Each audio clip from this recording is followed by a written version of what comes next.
নমস্কাৰ সম্মুখীন এনেকৈ ইউটিউব চেনেলত স্বাগতম জনালোঁ ফ্ৰেণ্ডছ। একদম ভিডিঅ'টো একদম ৰাস্তাৰ পৰা আৰম্ভ কৰিছোঁ। যেতিয়া মহাত্মা গান্ধী আপোনাৰ আহিছিল অসমলৈ আহোঁতে তেতিয়া আপোনাৰ শৰাইঘাট দলঙো নাছিল ফ্ৰেণ্ডছ। আৰু তেতিয়া মানে মহাত্মা গান্ধীটো কোনো ধৰা এৰোপ্লেন দি অহা নাছিল বা একো সেনেকৈ অহা নাছিল। কিন্তু আহিছিল কেনেকুৱা আপোনাৰ ট্ৰেইনতহে আহিছিল। ট্ৰেইনত অহাৰ পিছত আপোনাৰ শৰাইঘাট দলং তেতিয়া হোৱা নাছিল, নামছিল ক'ত আপোনাৰ মানে সেইটো হ'ল লাষ্ট ষ্টেচনটো আছিল ট্ৰেইন ষ্টেচন, যিটো ষ্টেচনত মানে আজি যাবলৈ ওলাইছোঁ আপোনালোক একদম শেষলৈ চাওক। মানে সেই ষ্টেচনটো আপোনালোকক দেখাম মানে। আৰু তেতিয়া আপোনাৰ শৰাইঘাট দলং নাছিল, সেই লাষ্ট ষ্টেচন আছিল। এটা অদ্ভুত এটা আচৰিত ভিডিঅ' বনাবলৈ যাইছোঁ, আপোনাক একদম শেষলৈ চাওক। বলক ভিডিঅ'টো একেলগে আৰম্ভ কৰোঁ ফ্ৰেণ্ডছ। আৰু ফ্ৰেণ্ডছ মোৰ চশমাটো ভাঙি গ'ল, কিন্তু মই এতিয়া দেখা পাই আছোঁ যিটো ৰেলৱে ষ্টেচন মানে জৱাহৰলাল নেহৰু আপোনাৰ মহাত্মা গান্ধী সেই সময়ত আহিছিল মানে এই ৰেলৱে ষ্টেচনটোতে আপোনাৰ। গতিকে দেখা পাই আছোঁ আপোনালোকে চাই থাকিব, একদম অলপ আগত গ'লে পাম আৰু এইটো অসমৰ প্ৰথমটো ৰেলৱে চাই থাকিব অদ্ভুত ৰেলৱে ষ্টেচন। 1962 চনত যেতিয়া শৰাইঘাট দলং মুকলি হৈছিল তেতিয়া আপোনাৰ ট্ৰেইন সকলো পিনে চলাচল হৈছিল। আৰু সেই ষ্টেচনটো তেনেকৈ আপোনাৰ পৰি ৰৈ গ'ল। অতীতক বাদ দি নতুনত্ব সম্ভৱে নহয়। গতিকে আজি সেই মানুহ নাই, সেই দিনো নাই আপোনাৰ। আৰু ফ্ৰেণ্ডছ আহিবলৈ এইটো ৰেল ষ্টেচন আহি ষ্টেচনটোত পালো, দেখিছেনে একদম চাৰিও পিনে ইয়াত খালি জংঘল আৰু জংঘল আপোনাৰ। আৰু এইটো অসমৰ এটা লাষ্ট ৰেলৱে ষ্টেচন আছিল, যিটো ৰেলৱে ষ্টেচন মানে আপোনাৰ তেতিয়া আপোনাৰ জৱাহৰলাল নেহৰু, জাতিৰ পিতা মহাত্মা গান্ধী তেনেকৈ ইয়াত নামিছিল। ইয়াৰ পৰা কিন্তু গুৱাহাটী ৰাওনা হৈছিল। আৰু সেইটো ৰেলৱে ষ্টেচনত আজি আহিছো দেখিছেনে। ত' ৰেলৱে ষ্টেচন এনেকে দুখ লাগিছে, যিহেতু এই ৰেলৱে ষ্টেচনটো এটা সময়ত মানে আপোনাৰ লাষ্ট ষ্টেচন আছিল। কিবা সংৰক্ষণ কৰিলে কিমান ভাল লাগিলা হয়। কিন্তু এতিয়া পুৰণা ৰেলৱে ষ্টেচন, আৰু ইয়াত একদম জাতিৰ পিতা মহাত্মা গান্ধী সকলো নামিছিল। আৰু এইফালে এটা চাওক, এইফালে জংঘলময় হৈ গৈছে আপোনাৰ। আৰু এতিয়া আচৰিত ৰেলৱে ষ্টেচন আপোনাৰ আহিছো। আৰু ইয়াৰ পৰা আপোনাৰ দেখিছেনে শৰাইঘাট দলংখন আপোনাৰ, এই দুয়োখন দলংখন দেখিবলৈ পোৱা যায়। এতিয়া ব্ৰহ্মপুত্ৰ নদী আপোনাৰ, ব্ৰহ্মপুত্ৰ নদী একদম কাষতে আছে আপোনাৰ ৰেলৱে ষ্টেচন। আপোনালোকে আহিব পাৰে এইটো একদম ৰেলৱে ষ্টেচনত।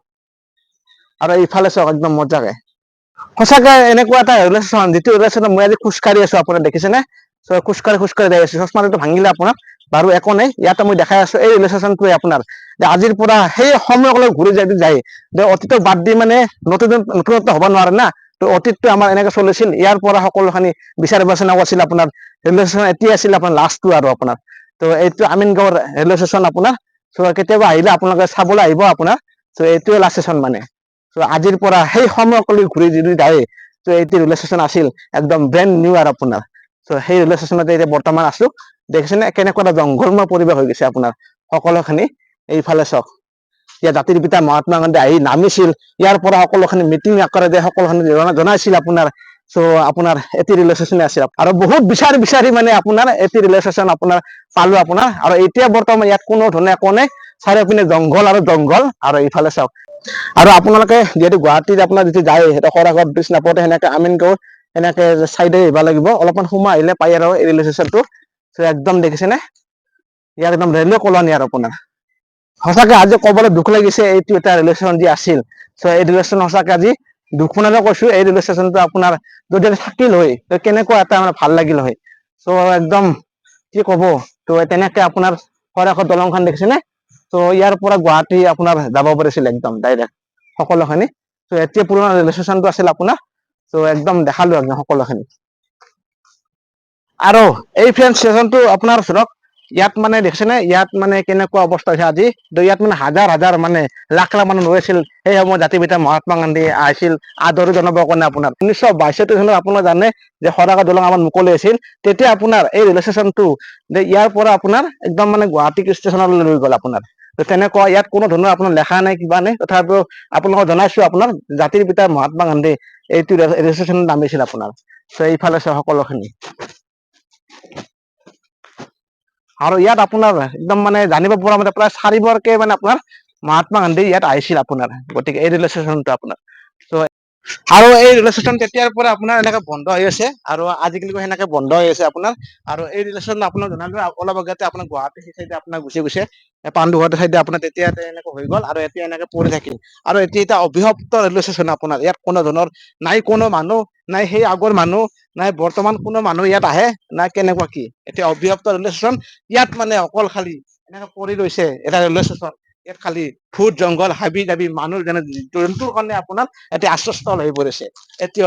আৰু ভাবিছে এটা সময়ত মানে এইটোৱে আপোনাৰ জাকত জিলিকা ৰেলৱে ষ্টেচন আছিল, যিটো ৰেলৱে ষ্টেচন মানে মহাত্মা গান্ধী আহিছিল, আপোনাৰ জৱাহৰলাল ডাঙৰ ডাঙৰ মানুহ আহি ইয়াত নামিছিলে, ইয়াৰ পৰা গুৱাহাটী ৰাওনা কৰিছিলে আপোনাৰ।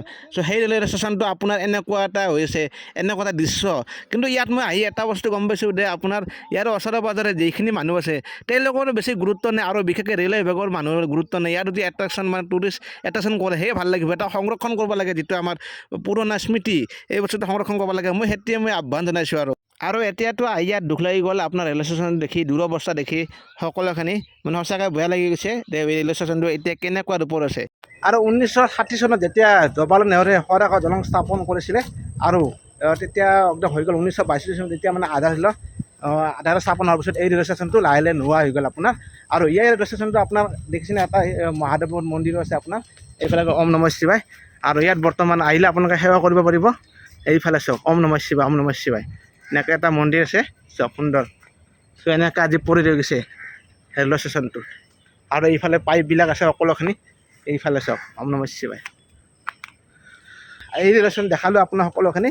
চ' এই আজি এই ৰেলৱে ষ্টেচনটো যদি আপোনাৰ ধৰক আমাৰ এতিয়াতো ধৰক ইয়াৰ পৰা কানেক্ট কৰিব পাৰিব, কিন্তু এনেকুৱা যদি জংঘলবোৰ চাফা তাফা কৰি ইয়াত যদি আপোনাৰ সংৰক্ষণ কৰা যায়, মানে এটা ধৰক ভাল সংৰক্ষণ কৰিলে ইয়াত মানে বেলেগ বাহিৰা মানুহ, এতিয়া আমাৰ বিদেশৰ পৰা মানুহ আহি ইয়াতে মানে চাব পাৰে আপোনাৰ।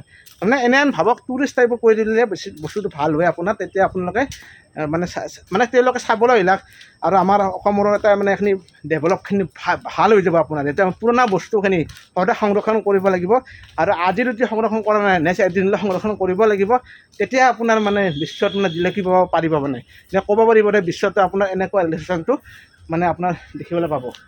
মানে কি এনে ৰেলৱে ষ্টেচনটো মানে কথাখিনি জানিব পাৰিব আৰু মহাত্মা গান্ধী ৰেলৱে ষ্টেচনটো। আৰু ইয়াৰ পৰা দেখিছেনে, এইফালে ব্ৰিজ হওক কিবা হওক সকলোখিনি দেখিবলৈ পায়, এইবিলাক গুৱাহাটী নাজাৰা আপোনাৰ ভিউটো। আৰু ইয়াৰ পৰা এতিয়া মানে বিদায় হ'ম ফ্ৰেণ্ডছ, এইটো দেখালোঁ। আৰু এতিয়া ইয়াত আপোনাৰ একো নাই বৰ্তমান, ইয়াতো বৰ্তমান একো দেখা নাই মই, অকল খালী এই লোৱা লক্কৰবিলাক আছে আপোনাৰ, বেলেগ একো নাই। লোৱা লক্কৰবিলাক আছে, ইয়াত কোনো একো ধৰণৰ বেনাৰ নাই, কিবা নাই, চ' এইবিলাক পৰি ৰৈছে সকলোখিনি কথা, মানে সকলোখিনি দেখিছেনে, ইয়াত দেখাব আহিলোঁ। আৰু ইয়াত একদম বহুত মানুহ আপোনাৰ ষ্টেচনত যেনেকৈ ভিৰ হৈ থাকে, প্লেটফৰ্ম 1ৰ পৰা 2ৰ পৰা এনেকৈ ইয়াতো সেই সময়ত ভিৰ হৈ আছিল, লক্ষাধিক মানুহ আপোনাৰ ভিৰ হৈ আছিল আদৰিবৰ কাৰণে। চ' এই ৰেলৱে ষ্টেচনটোৱে আছিল আপোনাৰ যিহেতু বৃহৎ এটা ৰেলৱে ষ্টেচন, যদিও আজি এনেকৈ পৰি ৰৈ গৈছে শৰাইঘাট দলং স্থাপন হোৱাৰ পাছত এনেকুৱা ৰেলৱে ষ্টেচনটো।